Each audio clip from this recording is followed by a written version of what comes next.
যেরকম এত বৃষ্টির মধ্যেও 2-3 ঘন্টার বেশি কোথাও জল কলকাতায় জন্মেনি, সেরকম যদি পুজোর সময়ও এরকম হেভি রেন আসে তাহলেও 2-3 ঘন্টার, যদি বন্ধ হবার 2-3 ঘন্টা বাদে জলটা যাতে চলে যায় সে ব্যবস্থা হচ্ছে। যদি গাছ পড়ে গেলে সেগুলো যাতে উঠে যায় সেই ব্যবস্থা থাকবে।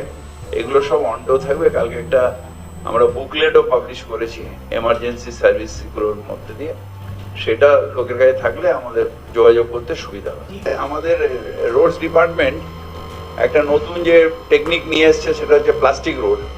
সেটাতে জলে খুব একটা রাস্তা ভাঙছে না, কিন্তু কিছু কিছু রাস্তা আছে যেরকম ধরুন যেখান দিয়ে ক্রেন যায় বা এখন মেট্রো রেলের অনেক রকম কনস্ট্রাকশন হচ্ছে, সেখানে কিছু কিছু রাস্তা ভেঙে গেছে। মোস্টলি স্পট হোল্ডগুলো আমরা সব রিপেয়ার করে দিয়েছি। মহালয়ের আগে আমাদের রাস্তাগুলো হয়ে যাবে যদি ড্রাই স্পেল পাই। 7-8 দিনে আর কোনো রাস্তা খারাপ থাকবে না।